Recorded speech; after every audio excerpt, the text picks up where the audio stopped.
Hello and welcome to another Bold Women Lawyers Spotlight interview. We have a fascinating guest today. I know you will all be very excited to hear what she has to say because she is a perfectionist coach. And heavens knows every lawyer I know and have ever known suffers from high degrees of perfectionism. So, Nicole Fredericks Jackson, welcome. We're really glad to have you here.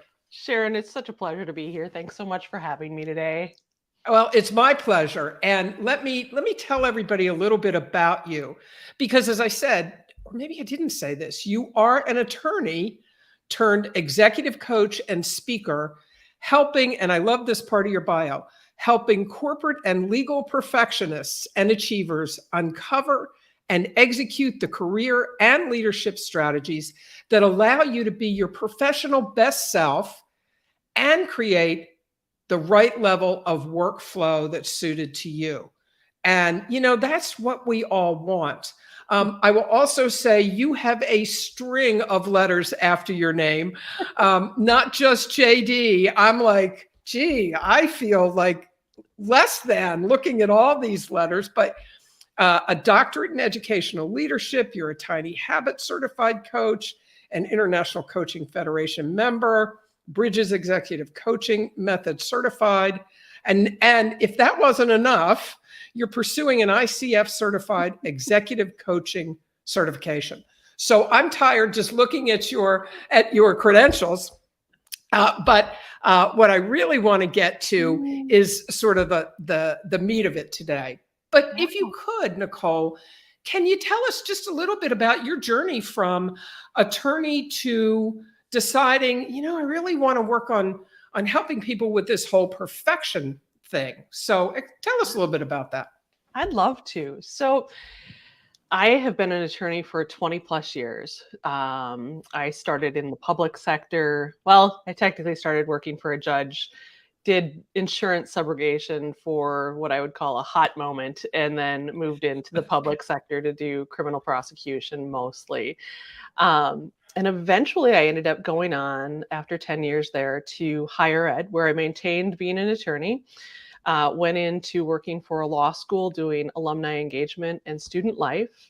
So that entailed a ton of coaching of both young and rising professionals, as well as students who were entering that professional stage of their career. And after 10 years there, I decided to go back into law. I still do legal consulting, and I love it. But all along the way, for both myself and helping others, you often see where perfectionism stood in my way, and that high achiever stood in my way. And, you know, hindsight's always a blessing, right? You can always think back to it and you're like, oh, if I would have done this, perhaps I may have done more of that. But in no way do I'm actually grateful for those opportunities. I see opportunity or failures or things that maybe didn't go quite as planned as opportunities rather than things that were bad. And I very much view them as that chance to have this opportunity to do coaching. So I actually ended up going, in order to pay off my student loans, I actually decided I was going to enter into a master's level program. I ended up being talked into doing the doctorate in leadership through the University of St. Thomas. And at first I was like, well, why would I want to do this? And other than to pay off my student loans. And I ended up loving the program. I've always loved leadership itself. And really thinking those things through. But this was a well-run program that kind of had a different look at things. It wasn't your traditional educational program. And so I ultimately went through it. I finished it in 2018, about the same time I was entering into legal consulting again. And I kept feeling called back to do coaching. And so here I am.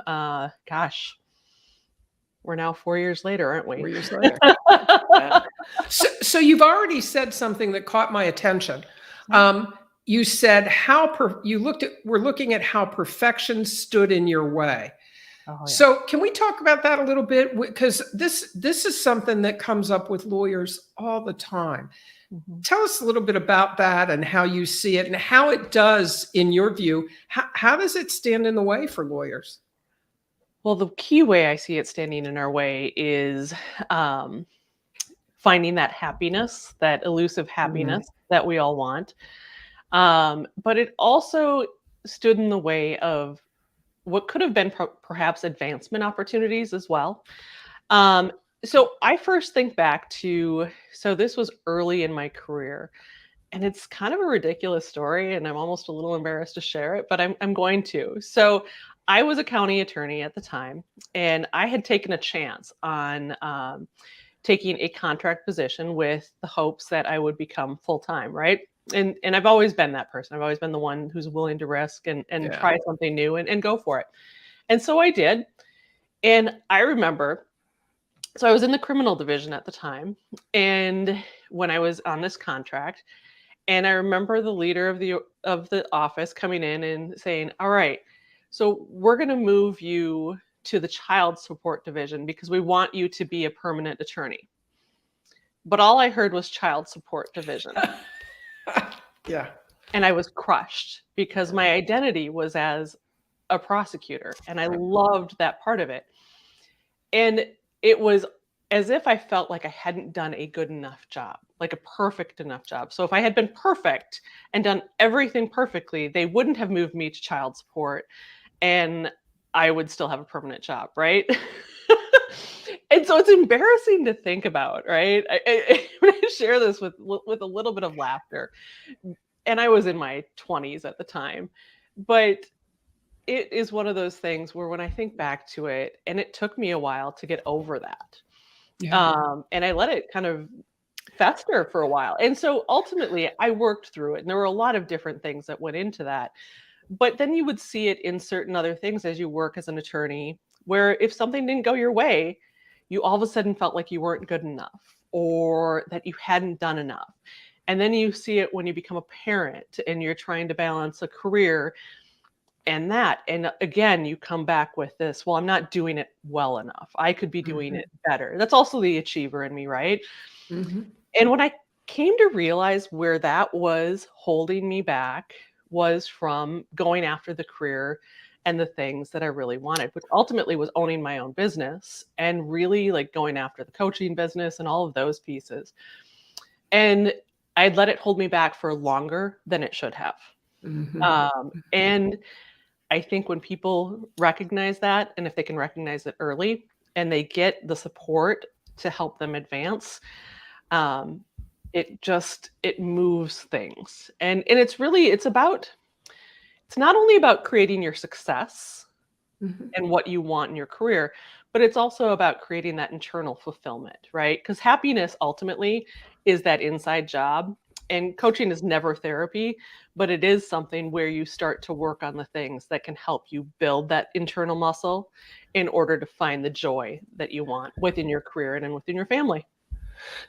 Those are great points. And one of the things that it strikes me with regard to lawyers, because, of course, that's what I am and that's who I work with, but is, there are certain things where, I recognize you need to be perfect. Like if my business lawyer is drafting contracts for me, I want her to be perfect doing that. I don't want there to be any mistakes in the contracts I'm going to be using, right? And so I think we all feel that pressure on certain aspects of our practice, no matter what it is. But it permeates for so many of us, everything.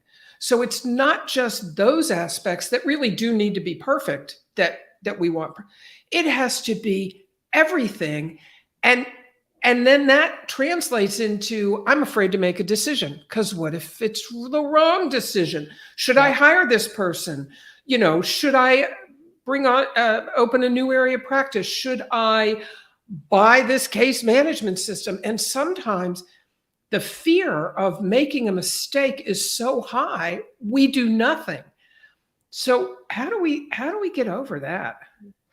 I think some of it is coming to terms and starting to really sort through what really is something that has to be really top notch, and what is it that you can make a decision on with imperfect information.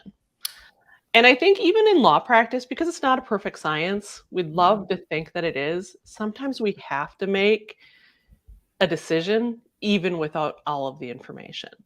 And I think, I mean, this is my own bias here, but sometimes as a profession, we make it more difficult than we need to, right? So if I type in, and yes, I want to have my grammar correct, right? But there are times where you type there, and for whatever reason, your mind does they are versus there, or whichever way you want to go, right? And so we do make those mistakes. We're human. Even as Yeah. attorneys, we're human. And here's the truth. At the end of the day, someone's not going to live or die by that grammatical error. But sometimes we make it feel like that. It becomes down to, what do we make it mean when we make that error? Because we're likely going to have a typo at some point in time in our briefs or in our contract. The goal is to have one that is legally sound, Right. and with all of the protections, but having just even those little tiny things, we make them into really huge things. Yeah, that's an interesting perspective, because it really is true, and you're right. As long as the contract is legally sound, I'm fine. But it, for lawyers, can be reinforced so frequently. Mm-hmm. You know, the judge lays you out because you had a typo in your motion or in your brief, or the client is calling because, you know, the letter you sent to opposing counsel has a typo, you know, something of that nature. And that's really hard to deal with. You know, you much as you might want to say to the judge, it doesn't really matter. You can't, or you certainly can't say it that way. Yeah. Most judges I know, you're not going to say it that way. And so the nature of the profession can be such that there is, sadly, positive reinforcement to the idea of being perfect. How do we sort of step ourselves back from that? Because I know I had a hard time with that, you know, particularly with judges. Like, oh, this is bad, because not only am I hearing it, opposing counsel's hearing it, everybody in the courtroom's hearing it. Oh yeah, my client's hearing it too. That's probably not the best for me. I think there's layers to this conversation, right? So I would say there's first the layer of leaders as lawyers, lawyers as leaders, whichever way you want to go with that in our profession. And then also there's that personal conversation that you need to have with yourself. So and there's probably layers in between, but those are the first two that come to mind just in our conversation here today. And so one of the layers is lawyer as leader, right?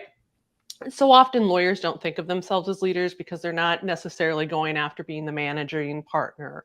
Right. They don't want to be the top dog, but we're leaders, whether we like it or not.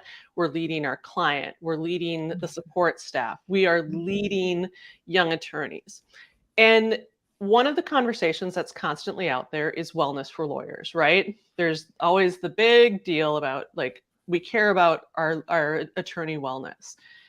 If we care about attorney wellness, we need to start to look at some of these pieces where we're driving perfectionism too hard. And if a judge who is supposed to be a leader within our industry is laying you out in court, that shows a lack of leadership in this profession, in my opinion. And I will say, I have some strong opinions on that. It's not the right way to help keep our profession healthy, because this is a really good profession to be in. Being a lawyer is a very noble profession. It is, there's that mental rigor and those mental challenges. But when we push it too far on forcing the profession to not have a single error to that level, it's part of our wellness discussion. So I think there needs to be a greater discussion on how we're handling that, or even thinking about it on the law firm level or in the government level, or, you know, all of the different places. But the other conversation is, I can't control what the judge does. The only thing I can control is my choices. And one of my choices is how I'm going to respond to that. you know, thank you, Your Honor, for letting me know that I had that typo. It will be well noted, and I will know the difference between there and they are Yes. forever. I will never make that error again. I can assure you, because I will remember this moment. But at the same time, it's okay to feel that initial emotion, right? That piece where you're caught off guard, Yeah. and it hurts. But what you choose to do with that after is yours. And it becomes a piece of that's about them. It's not about me. And I don't need to internalize that piece. It doesn't make me any less of a good lawyer. It doesn't make me any less of a good human. I'm human, and so therefore I am going to make a mistake, but I can learn from them, right? I've now learned from whatever it is the judge spoke to me about, and I've learned from that. And at the end of the day, we're probably going to be okay. But it's a constant conversation with yourself, and sometimes unpacking that with someone and reworking what the meaning is to you is what's really important, and what your expectations are of yourself, and what is it that you know about you, and being able to really embed what you know about you so it doesn't let all of that other stuff permeate in. So you talked about the work that you do, helping people create the best level of work-life flow. Mm-hmm. Let's talk about that. I mean, how do you get there? We all want to get there. It's not just attorney wellness that we talk about, right? It's work-life balance, and how do you achieve that? Yeah. So in the work that you do, what are you doing to try to help people work through that and get to a better balance that they're happy with? Yeah. It's different for every person. So that is, I have to say that, because what works for one is not going to work with another. And so a lot of it is that dialogue and that back and forth of getting a really true understanding of what their purpose, what their meaning and values are, and that what they want. What does success look like for them? Yeah. Right? For some, success is, working 60 hours, 70 hours or more, and have making a lot of money, right? For others, success means working less and having more time with their family. And it could look different for people that have families. They don't all necessarily want the exact same thing. And I will say that from experience, because when I had my first child, my only child, who I love more than anything in this world, but when I had him, I had that internal conversation with myself that was really hard to, and ultimately that's when I sought my own coach to figure out success and what that looked like for me, because there was this conversation where, well, if I'm ambitious and I still want all these things in my career, how can I possibly be everything that I want to be to my son? And so, as a mother. yeah, as a mom. And so I think that's a big conversation for everyone to have. But it really starts to come down to, what does success look like for you? And what is it you really actually want? And starting to reframe our conversations with ourselves about what balance really looks like, and unplugging ourselves from comparison, because comparison is the thief of joy, right? And so often we are comparing ourselves to someone else, and we think that they have it all. Right. But they don't. I mean, that's the reality, is they've just made some different choices. And those choices may be appropriate for you, but they may not be. And so it's starting to figure out what choices you can make, trying to instill into there, for perfectionism and for work-life flow, is instilling small changes that have big impact, because you don't have to quit the job. I thought maybe I had to quit my job, right, in order to be the mom that I wanted. And then I did have I think a lot of moms feel that way. Yeah. Yeah. And I had a work reduction because we, at the time, it was 2008 or 2012, excuse me.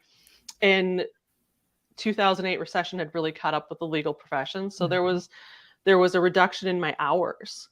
And so I did have this extra time, but that stressed me out more than anything because I felt like I was not achieving enough in my career. And so it was coming to terms with all these different things and coming to understand that I like to work. I'm a mom who likes to work. I also love to spend time with them, but I do like to work. And I was going to stop feeling guilty for that piece and to own that. And so a lot of what I do is helping people figure out what they want to own and working through the habits that allow them to have that.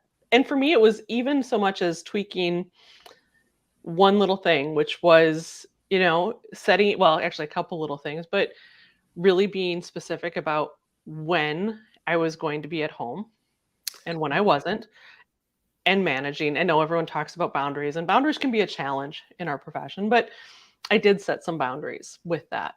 And also creating a travel schedule for us, because that's when I like to spend really strong quality time with my family. Vacation is not the end all be all for burnout. We know that. Burnout is combated on daily pieces where you are working on that internal piece. But,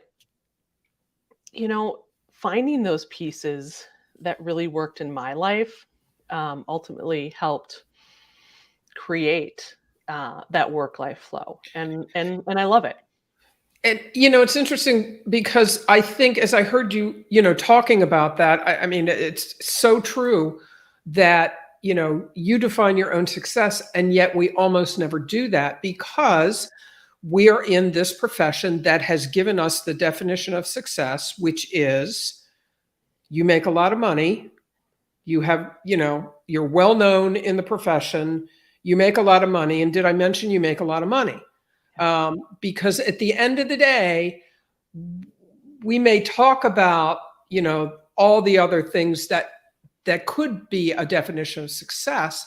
But I believe that within the profession as it is now, although, it can change, the definition of success is you work like a crazy person and you make a lot of money. And there's plenty of people out there who are working like crazy people and not making a lot of money, or working like crazy people and making a lot of money, and they're all miserable. And so that's so important that, like, why did you go to law school, and what is your definition of success? And it's okay if it changes along the way because your life circumstance changed. You became a mom. Yep. Things are really different now. And, but we're still in the traditional model, honestly, of the lawyer goes to work, works a lot of hours, and somebody else is home, the wife, taking care of the children. That model, I believe, still exists, even though it's not the reality of the world we live in anymore. But the law is so slow to catch up, and so women, it's not just women. I mean, I think there are men that are caught in this too, but women particularly get caught up in that. Like, that doesn't work for me. And then you feel like you're constantly fighting against the system, and it's frustrating. But that's where the leadership aspect comes in. You talked about that before, and you need to be a leader, not just for your clients, I believe, but for the profession, to be able to bring these, to make it acceptable and still be considered successful, to design it your own way. And I think it's so much of reaching your hand down and helping the next person up, right? And we talk about doing that, yet we often aren't doing it. Like, if you want to help someone succeed, you really do need to lift them up and bring them up. And we need to rethink what it means, because one of the things, so I was one of the mentor externship professors for several years at St. Thomas, and I loved it. But one of the striking conversations that we had as a class happened when only the top 10% students were invited to go have lunch with the Supreme Court. And I remember how soul crushing it was to those who were in our class that day with the absence of those people, right? And so we had a discussion about it. And it's this reminder that, yes, there is that 10% that's going to make it to those higher end jobs or to, the high level court jobs. But that doesn't necessarily make happiness, right? Happiness is knowing that you're serving the clients that you want to serve. And there's so much burnout within big firm life, right? Like you see it happening I've watched it happen many times where some of the top students are no longer there after just a few years.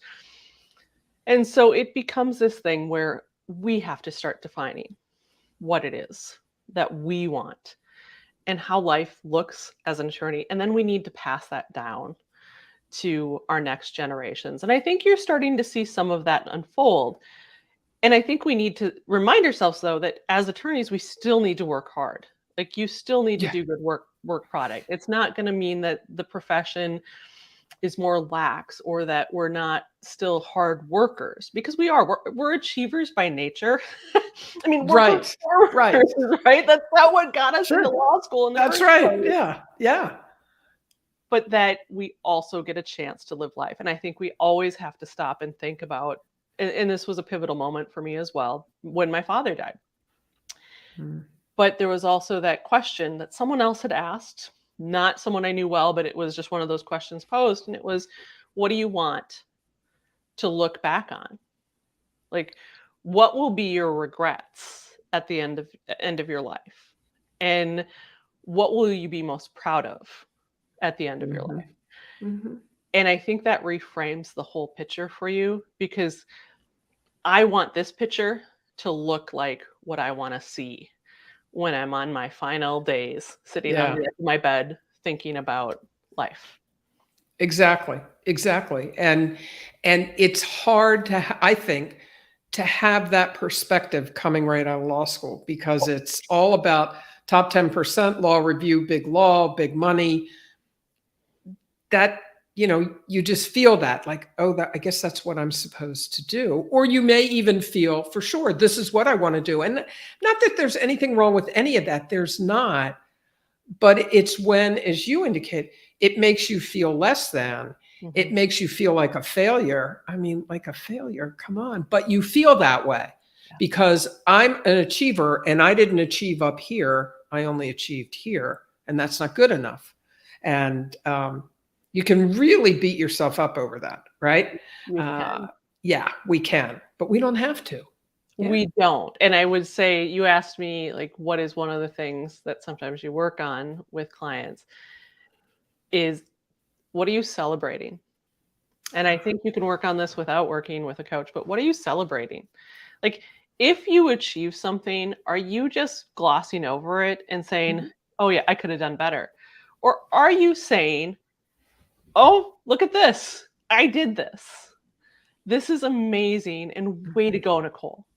Way to go, Sharon. Like, good work, and celebrate it, because you need to honor what you've done, because we spend a lot of time honoring what we didn't do or what we didn't do perfectly. But when we get something through, celebrate it. And don't wait for the ultimate outcome, right? Celebrate the fact that you got the brief in on time, right? Right. That you actually said no and it was honored, and you went out for the first date with your spouse, partner, loved one in months, right? Like, I said no. And so it's I think it's so important to stop and celebrate. And it's really just it's about looking at ourselves as a whole person, not just as a lawyer, because we are, like, when you think of like the wheel of life, which is something I go through with clients all the time, we have different pieces of our life pie, right? Career is one piece of that. And it's certainly a piece that contributes to what our life looks and feels like. But then there's family, there's relationships, there's financial, there's spiritual, there's mental health and physical health. You know, you keep dividing that up, whatever way you look at it, but what are the segments of your life? And are you honoring all those different segments? Yeah. So tell me, Nicole, how do clients work with you? If somebody's listening and saying, wow, that perfectionist person, that's me, and I really do want to be able to move forward from there. How do people work with you? I have a couple different levels of working together. So one of the entry level ways is to join book club. And we do a leadership book club. I guess I call it book club, but it's both books and podcasts on leadership and a lot of growth and development. And we're taking new people in for the October cohort, which will be at 8 p.m. on the second Wednesday starting in October. And that's only every other month. So I don't like create this huge big thing for people because we're busy as folks, as perfectionists, as, you know, producers. The other way is through coaching. I have different levels of coaching, personal coaching and executive level coaching, which are different layers. But one of the things that I often do with clients, if they want to do a one-time session, we do a wheel of life assessment together to kind of get a full picture and see how that works for them. And so those are two key ways that people can work with me. And, you know, if they have questions, they can certainly reach out to me at my website is Nicole, NICOLEFJ.com, or they can contact me at Nicole@NicoleFJ.com. So for email. That's easy. That's easy. Okay, I'm going to put that up right now.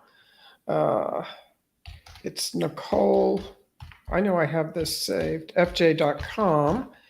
And then it's Nicole at NicoleFJ.com, right? That's exactly right. Well, that's easy enough. But it's Nicole, no H. I'm sorry, it's what? Nicole, no H. H? Some people spell Nicole Nichole. Oh, really? I'm Nicole, no H. Okay. Oh, I love it. All right, let me put that up right now. Nicole, no H. Okay, good. I never knew that. I never knew people would spell it with an H, but hopefully I've spelled it right there. You have it absolutely correct. Oh, good. Good. So, well, this has been wonderful, Nicole. I love this book club idea. I'm gonna check into that. Okay. Yeah, please do. I would love to. Yeah, because that sounds, and it sounds like not high stress because it's every other month. It's every other month. Yeah, so that's like why I don't do a book club, you know, a regular book club. I'm like, no, I'll get behind and then I'll be failing. I can't do that. So this seems much more doable to me. I really like that idea. There's absolutely zero judgment for those that don't end up reading the book. So there is no thing as fails. So we have this great conversations, and I facilitate them in a way that if you haven't read it, we're going to try to get some of the information out of you anyway. It's a conversation. It's a facilitated conversation. Yeah. Oh, it sounds great. So, all right. So everybody listening, NicoleFJ.com or Nicole@NicoleFJ.com. Nicole, this has been great. You do great work. I really have enjoyed talking to you, not just today, but the other times that we've been able to talk. And I really encourage, you know, anybody who's listening, who is recognizing themselves and their struggles with perfectionism, you know, get in touch with Nicole because she's going to be able to help you. So, Nicole, thank you. Thank you so much for coming on today, and have a great rest of your day. You do the same, Sharon. Thank you so much for having me.